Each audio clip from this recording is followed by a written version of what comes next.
So Ellie, what is our first topic of discussion that you came up with?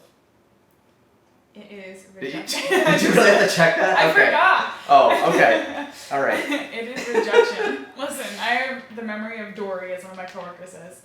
Hey, I'm right with you. There you go. And what is it, Ellie? Rejection. Rejection. There. Rejection. Yeah. You're lucky I can read that from this far away. Yeah, so, that's, yeah. Would you like to expand on the topic? No, that's it. She just started out. No, that's it. Obviously, in any career or experience, you have to deal with rejection, but I think particularly in sales and even more particularly in real estate, especially when making cold calls, you have to deal with rejection.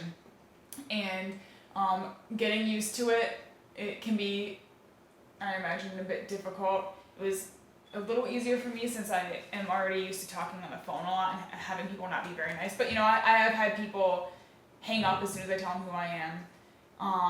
I had someone tell me today, and I'm 99% certain it was a joke because they laughed after they said it, but I'm not positive enough. I'm not going to call someone on it, but I had someone today, and I asked for someone, and they said, oh, they died.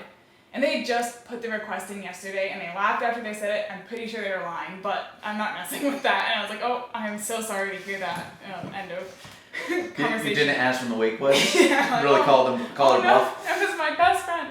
No, I just left it at that because God forbid if that's real, then I feel terrible for even bringing it up now. But they laughed after, so I'm thinking it was that.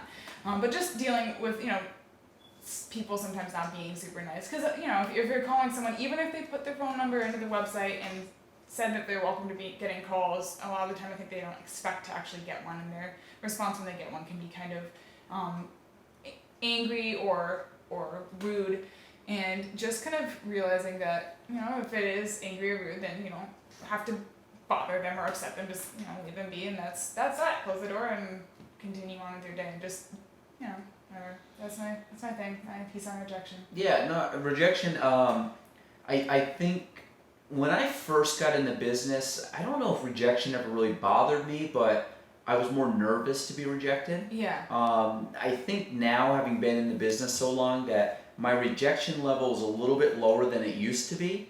Part of it is because I'm way more knowledgeable than it was back then, which helps. Yeah. Part of it too is that I think that I'm starting to deal with more people that are seeking to work with me versus me seeking to work with them. Yeah. Meaning which is great. I've been able to leverage my name and experience, and people are seeking that out, which is cool because that obviously was not happening when I started. Yeah.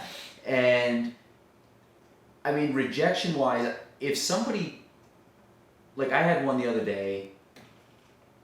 Long story short, it was nothing I did wrong, which was totally fine. And that's the thing. If I did nothing wrong, I'm totally fine. They go, we're working with another agent now, finding a house in New York. Okay, fine. Like, I'm not even gonna, like, at the end of the day, I had showed them houses, and it was a situation. I'm sure they got pissed at me for something, and I know the situation. It was fine. Like, I'm totally fine with the situation. I did nothing wrong, so I'm cool with it. But it's the idea that they're blaming that blame on me. And instead of sitting there and like griping over, literally it's just like, okay, see you guys, and or like, good luck. I said that. I just replied back, said, hey, no problem, good luck, and I just deleted their accounts and moved on. And I think I thought about it for about as long as it took me to type up an email and send it back. And the email was about 2 sentences long. So, and to be honest, the good thing is I got to the point now, and I think it doesn't bother me because I have too much stuff going on that. Too busy to dwell. Yeah, so it's like, to me, I'm like, okay, whatever, throw it out, and I keep grinding going forward. Back when I was just starting, someone rejecting you is a bigger deal because it's like, man, I'm only talking to a couple people, and I'm like, man, what did I do wrong? And you overthink things. But now I have very thick skin. It takes a lot to bother me. Like, my friends will know this. I mean, we have a very good group of friends that, I mean, you can say stuff that, you can like rip on somebody, and you can say stuff that's like probably a little like over the edge, or it's like, ooh, that actually kind of hit a little close to home or personal, but a lot of things, it does not bother me. Yeah. And to be honest, if things do bother me, I don't let it bother me. Meaning, like, it could be something that I find I say offensive, but it could be something that I'm like, it's just rude. It's rude or whatever, but I'm like, you know what, I don't care. At the end of the day, I can't. It's not your problem. It's not. Yeah, it's not my problem. And I think with rejection, I always look at every rejection for me personally, I look at the idea that every rejection gives me more time to help other people. Mm-hmm. So I could care less if somebody said I don't want to use you or gets pissed at me for something. I've told you before, and I probably said it on the podcast before. My dad always taught me if you can go to bed at night and you can sleep at night, meaning you know you didn't do anything wrong or you did the right thing, then you're fine. And I've always 9 years now, I've never had a guilty conscience in real estate, and that's something I pride myself on and really try to.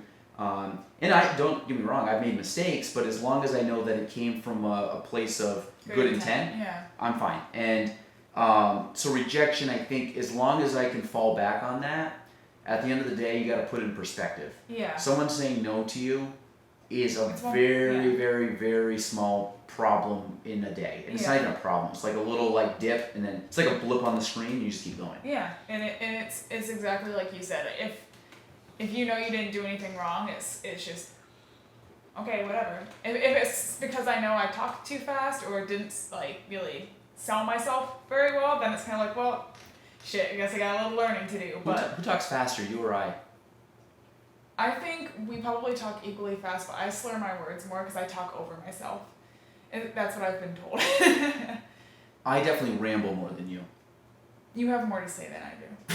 That's a nice way of putting it out. I think rejection, rejection is part of the business. I think that's one of the things I tell new agents, because I mean, I was very blunt when I talked to you and very blunt when I talked to other agents. Like, you will get rejected and you will get dragged through the mud. You will hear no way more than you will hear yes in this business.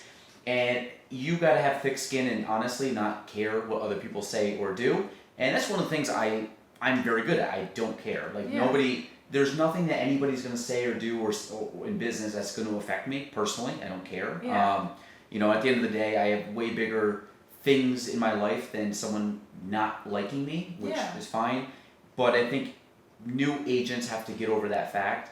And it's just one where if you can get over that and get over the hump of somebody saying no to you, I also find that it's good for me because I'm more likely to say no to people too, because I don't like wasting time. So it's like, no, great idea. I'm probably not going to do it. Like, I don't want to waste your time. Don't want to give you false hope. It's not going to work out or whatever. So I've gotten more into that. I like cutting to the chase more because I value time tremendously.